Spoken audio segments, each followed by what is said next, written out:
this is it. This is where the illustrious Professor Henry Haas comes up with all his amazing inventions. Gizmos and gadgets everywhere. And ooh, look at these plaques.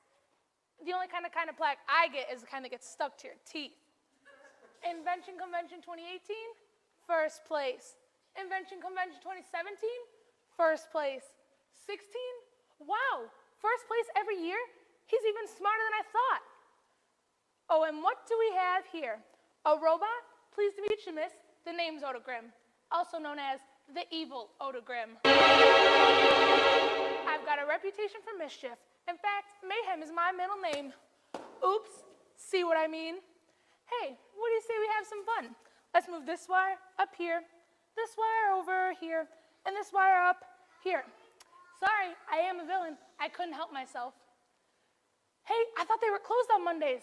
Well, I'd love to stay and chat, but I've got to hide. Oh, and let's keep this conversation between us. School's fine, except that I have a big paper due next week. Thanks, I appreciate that. I know, well, I'm at work now, so I better get going. Okay, love you too, Mom. Bye. I wonder how that happened. Oh well, okay, Mr. Robot, are you ready for your first test? Power on. So far, so good. Battery level's full. Now let's see how everything's working. Ready? Right arm up. No, right arm. Uh-oh, okay, down. Now left arm up. What's going on? I can't believe this. There, let's see if that fixed it. Now right arm up. Nope, made it worse. I guess we're gonna have to open you up, but don't get discouraged. I'm sure it's just a couple tweaks here and there, and then all you'll need is a voice box and a really good name. Something better than Mr. Robot. What would be good? Hey, computer. Yes, how may I help you? What would be a good name for a robot? A good name would be Fluffy. Fluffy? I said we're naming a robot, not a cat. Come on, we need a really cool name. A really cool name would be Mephibosheth. What? You want to name our robot Mephibosheth? Are you serious? I am a computer. I am always serious. I was hoping for something more along the lines of C3PO or R2D2. Do not be silly. Those are not names. Those are numbers. What? Of course they're names. You should know that. Mephibosheth is a cool name. Okay, well I can see you're not going to be any help, so just forget it. But I am here to help you. That is my purpose, my reason to exist. I said forget it. Well, you do not have to get snippy about it. Okay.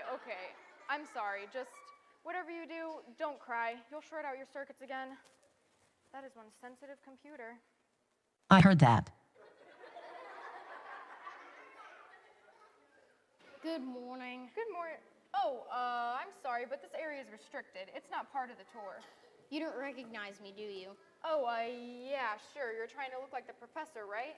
Well, it's a cute costume, but seriously, you need to get back to your group right away. This is no place for a child. But I'm not a child, and I'm not trying to look like the professor. I am the professor. Right, and I'm Cinderella. No, Avery, I'm not kidding. I really am Professor Haas. How do you know my name? That's easy, because I'm your boss. Just a much younger version, that's all. Oh, yeah? Well, I'm not buying it. Names are easy to come by. Listen, something went wrong in the lab last night, and, well, here I am. Okay, if you're really the professor, then prove it. All right, let's see. Your name is Avery Ann Thomas. You were born in Cleveland, Ohio on January 25th, 1994. And you graduated from Springdale High School with a 4.0 GPA. Keep going. You're left-handed, you like to eat with chopsticks, and you read 50 books a year. Aha, caught you. What? It's 52, not 50. Okay, 52 books a year, close enough. Oh, you're susceptible to brain freeze, so you never drink anything with ice in it, and you still play with dolls. Wow, it really is you, isn't it? Oh, it's me, all right. I can't believe it. You're like 12 years old. I know. You can imagine my shock when I looked in the mirror. So what happened? I don't exactly know. Well, can you change back to the way you were? I sure hope so, because I don't know how I'm going to explain all this to everyone, especially my wife. She doesn't know? Not yet. She's in New York visiting her sister. Oh, that's good. I just need to get back to the drawing board and see where I made my error. Time travel is so complicated. Wait, did you say time travel? Oops. So that's what this is? A time machine? Shh. Keep your voice down. So that's why you've been here by yourself working every night. Correct. But why are you being so secretive about it? Because of what it is. Do you have any idea what a time machine could do if it got in the wrong hands? Someone who might use it for their own selfish purposes, like the evil Oda Grimm? Well, no, I can't say I've ever thought of it. Well, trust me, they could literally change the course of history. You really think she'd come here? You mean the evil Oda Grimm? Probably not. Still, you've got to promise me you'll keep all this to yourself. You can trust me, I won't say a word. And whatever you do, don't call it a time machine. Someone might hear you. Let's just call it the machine. Okay, the machine. So, can I look inside? Sure, go ahead. So how'd you know I still play with dolls? I didn't. That was a guess. Excuse me. I said excuse me. Oh, did you say something? Yes, we're just wondering who you are and what you're doing here. Oh, that's easy. I'm Betty, your new janitor. New janitor? Yes, my agency called and said you're in need of a janitor, so here I am. And I'm so glad you did, because this place is just filthy. Should I call human resources? No, I'm sure it's okay. They know what they're doing. Oh, I'm probably bothering you, aren't I? You're here working, I'm not paying any attention. So, you didn't hear anything? Oh, I heard something all right. Chopin's Funeral March. Don't you just love that song? But I know, I shouldn't be listening to music while I'm working. Oh no, that's totally fine. You keep listening to your music. Really? Yes, by all means. Oh, all right. So, are the schools closed today?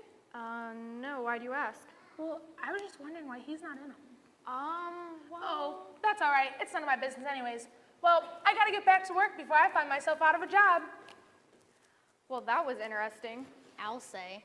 Hey, let's make sure to lock up the lab when we leave. I don't want any janitors in here, especially with the machine. We can just do our own cleaning, or not. Sounds good. I'll let her know next time I see her. The thought of grade school at my age, can you imagine? Don't remind me of school, that is. Really? Why? I thought you liked your classes. I do. It's just my world history class. I have a big paper due next week, and well, let's just say I've got a long way to go on it. How long? Like the whole way. I haven't started yet. Probably because you've been spending all your time on the robot. I shouldn't have given you such a big project. Oh no, it's not that. Besides, I'm almost finished with her. So what's your topic? That's the problem. I don't have a topic. I'm supposed to write about an important person in history, but I don't know who that should be. Well, that's easy. It is? He was born in a small village, the child of a peasant woman. He worked in a carpenter shop until he was 30. Then, for 3 years, he was a traveling preacher. He never wrote a book, never held an office, never owned a home, never had a family, never went to college. He never traveled 200 miles from the place where he was born. While still a young man, the tide of popular opinion turned against him. His friends ran away, one denied him, another betrayed him. He was turned over to his enemies and subjected to a mockery of a trial. Then they nailed him to a cross between two thieves. While dying, his executioners gambled for his clothes, the only property he ever owned. After he was pronounced dead, he was taken down and laid in a borrowed tomb. 20 centuries have come and gone, and today he's the center of the human race. All the armies that ever marched, all the navies that ever sailed, all the parliaments that ever sat, and all the kings that ever reigned, put together, have not affected the life of man as powerfully as this one solitary life. Wow, that was powerful. Jesus, right? Correct. And you want to know why he was so extraordinary? Because he wasn't just a man. He's also eternal God, second person of the Trinity, and creator of everything. Fully man and fully God. They don't get any more important than that. Wow, I guess I don't know as much about Jesus as I thought I did. Oh man. Got a class? Yeah, and it starts in 15 minutes. That's okay. You get going. We can talk later. Okay, thanks, Professor. Man, I sure hope you can fix the machine, because this is so weird. Lord, thank you for the opportunity to share with Avery. This is just what I've been praying for.